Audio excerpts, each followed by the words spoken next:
Self-control isn't about being passive.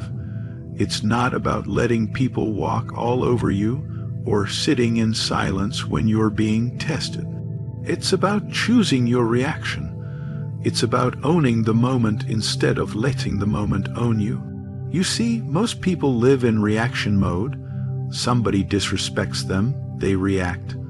Someone cuts them off in traffic, they explode. Someone disagrees with them, and suddenly they're emotionally hijacked. That's not strength. That's weakness in disguise. That's what happens when you haven't mastered yourself. The truth is, anyone can raise their voice. Anyone can throw a fit, slam a door, curse, scream, and lash out. That takes no effort, no discipline, no greatness. But staying calm when your blood is boiling, keeping your voice steady when someone's trying to provoke you, that's a different level. That's elite. That's rare. And in a world where everyone's quick to snap, quick to clap back, quick to react to the one who stays calm, he wins. Every time, real power doesn't shout. Real power doesn't need to. It doesn't seek to prove itself in petty arguments or loud declarations. It shows up in your ability to pause, to breathe, to observe the chaos without becoming part of it.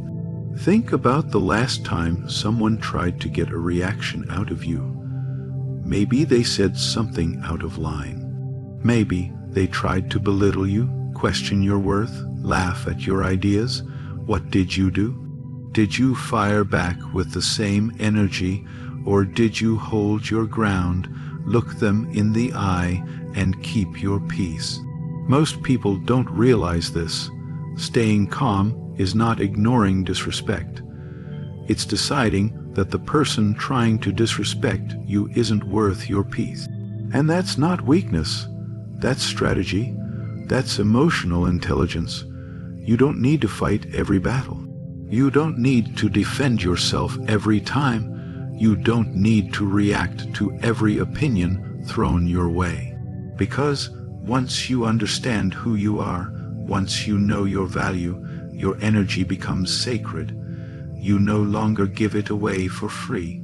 Self-control is what separates kings from pawns. It's what allows you to navigate pressure without cracking. Because let's be real, life is going to test you. People are going to push your buttons, challenge your boundaries, and try to get a rise out of you. That's just part of the game, but you don't flinch, you don't fold, you stay steady. Why? Because you've trained your mind. You've conditioned yourself to respond, not react, and that shift alone, that's life changing. There's a reason the wisest people in history all speak about mastering your emotions. Because they knew that a man who cannot control himself will always be controlled by something or someone else. Anger, fear, ego, pride, those become the masters when you refuse to be the master of your own mind. And once you're ruled by those emotions, it's easy for anyone to manipulate you. They can pull your strings, trigger you, and watch you dance. But once you take that control back, once you take responsibility for how you show up, no matter what's thrown at you, then you become unstoppable. Understand, this calmness is a skill. It's not something you're born with, it's something you build.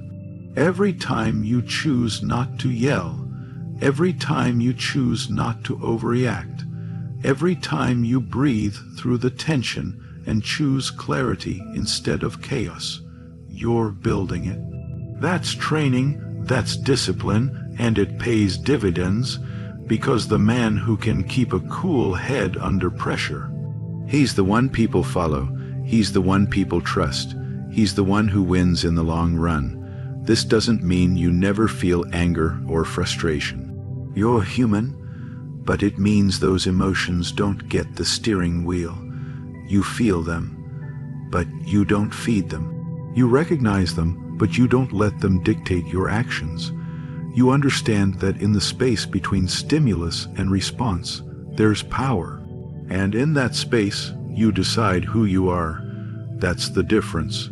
You've got to understand, in a world full of noise, staying calm makes you magnetic. It makes you stand out when others lose their heads, and you keep yours. People notice. Because calmness isn't just a feeling. It's a presence. It's a statement. It tells the world, I know who I am, I know where I'm going, and I don't need to prove myself through chaos. That kind of presence is rare.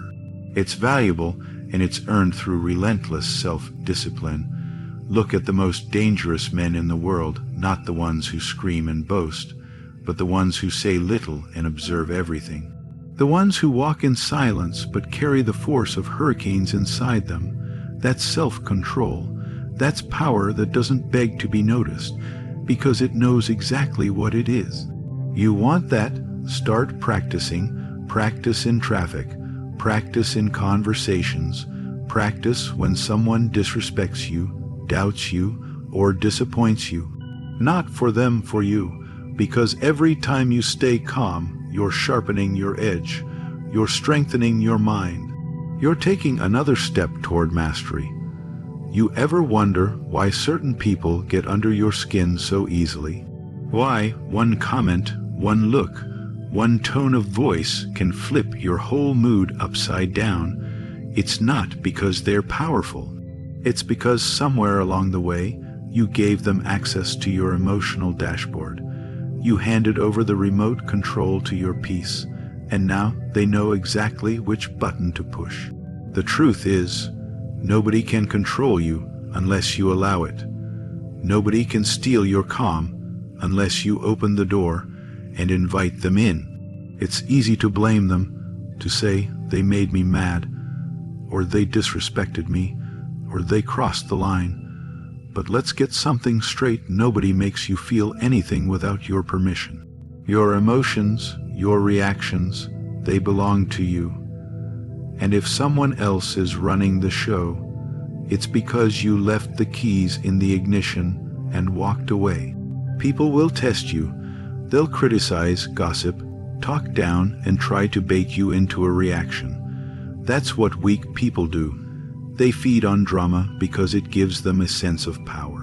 They love pushing buttons not because they're strong, but because they're small. But here's the thing. If you know where your buttons are and you control the remote, they lose all their power. They can press, provoke, and poke, but nothing happens unless you allow it. Every time you react emotionally to someone's nonsense, you're giving them free rent in your head. You're saying, here, take my peace, take my clarity, take my focus. And for what? To prove a point. To win a moment. That's not winning. That's losing yourself over someone who probably doesn't even matter in the long run. See, the real flex isn't clapping back. It's not out arguing them or showing them up. The real power move is to remain unaffected. To look at their behavior and say, that's on you, not me. When you do that, you reclaim your peace. You reclaim your focus. You reclaim your power. Imagine you're holding a remote control. Each button is connected to a part of your emotional world. Anger, frustration, insecurity, fear, pride. Every time you let someone else press one of those buttons, you're saying, go ahead, take control, direct my mood, decide how I show up. But when you take that remote back into your hands, everything changes. You choose how to feel. You choose how to respond. You choose how to move. That's the difference between living on defense and living with discipline. You've got to become aware of your triggers, the things that set you off, the words, the tones, the people. Not so you can avoid them, but so you can take their power away. If someone knows exactly what to say to get a rise out of you, that's not strength on their part. That's a lack of discipline on yours. They're not manipulating you. You're just unguarded. This world is full of emotional landmines. One wrong step and boom, your whole mindset gets derailed. But the wise man, he doesn't tiptoe in fear. He walks with awareness. He knows where his pressure points are, and he fortifies them. He refuses to let outside forces dictate his internal climate. You don't get to control how other people show up. You can't make them respectful. You can't force them to understand you. You can't expect them to operate with your standards. But you can control your access. You can control your reaction. And most importantly, you can control your energy. That's the game. That's where freedom lives. If someone's attitude ruins your day, that's not on them. That's on you for giving them that much importance. Let that sink in. The cashier's rudeness, the co-worker's snide comment, the stranger online, you let them into your world. You gave them control over your peace. Why? What have they done to earn that power? You've got to protect your emotional space like it's sacred.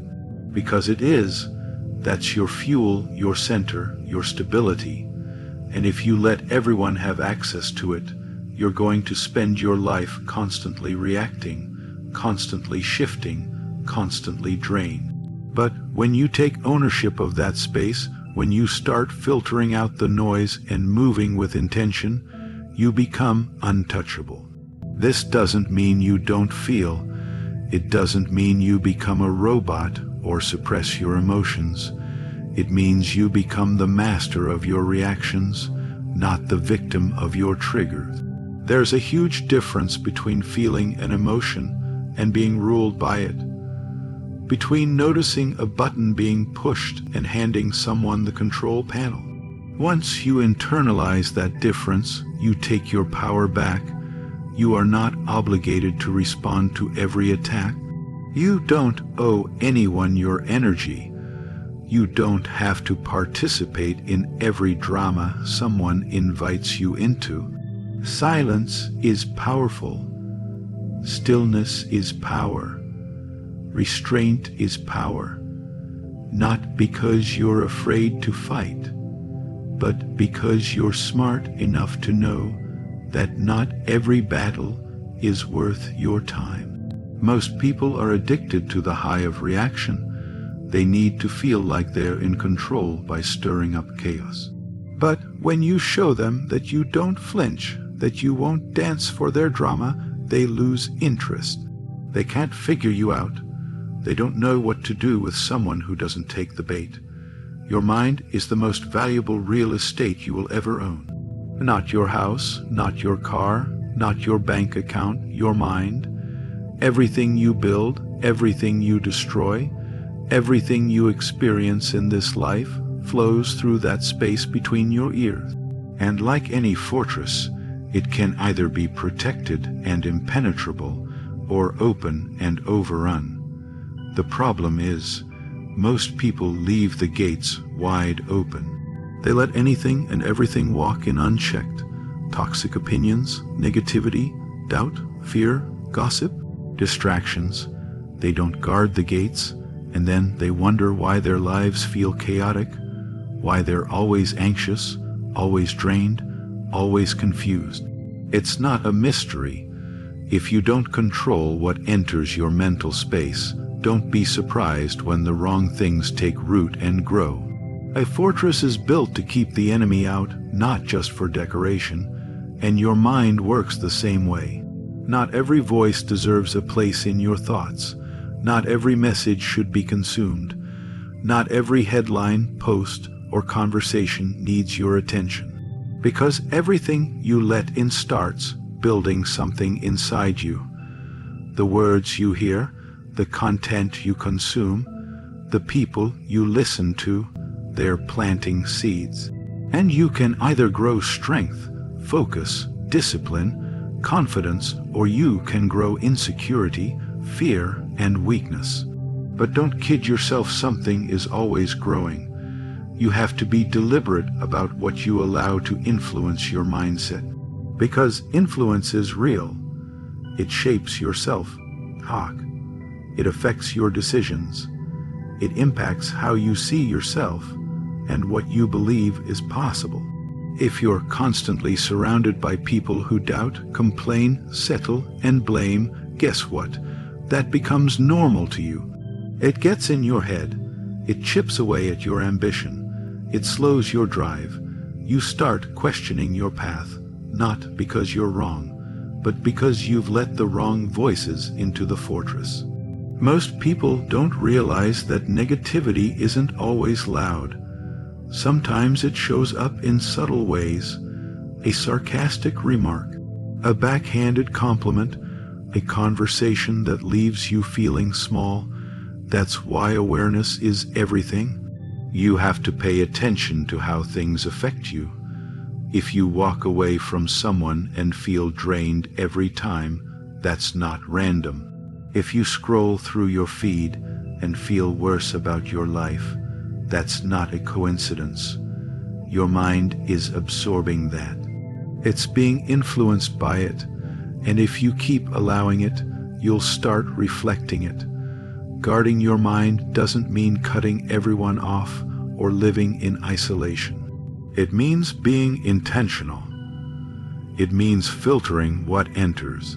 Just like you wouldn't let a stranger walk into your home and rearrange your furniture, you shouldn't let just anyone speak into your life and rearrange your priorities. You have to build mental security, know who has access, know what you allow, because every thought you accept has the power to shape your future. Your mindset is your foundation, and if that foundation is shaken, everything above it starts to crumble.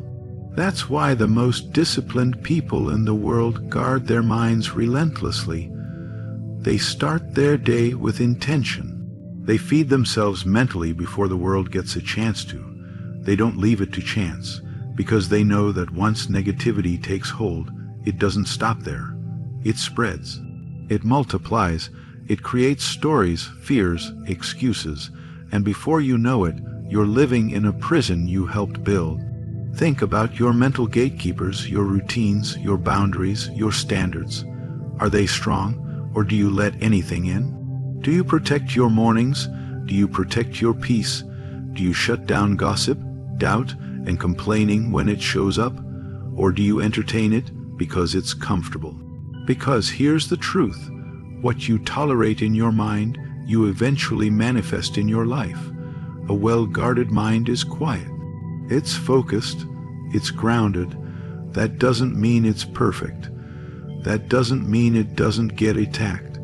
But it means the attacks don't stick. The negativity doesn't stay. The fortress holds. And that gives you the space to think clearly, to move wisely, to stay centered when the world around you is spinning out of control. You're going to feel things. That's not a flaw. That's not weakness. That's part of being human. You're going to feel anger when someone disrespects you. You're going to feel hurt when someone betrays you. You're going to feel frustration when something doesn't go your way. But those feelings, as real and intense as they may be, are not supposed to be in control. They are signals, not steering wheels.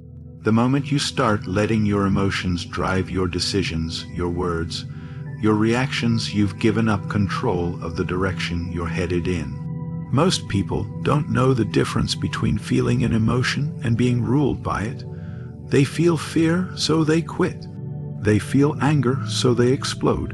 They feel anxiety, so they avoid the situation altogether.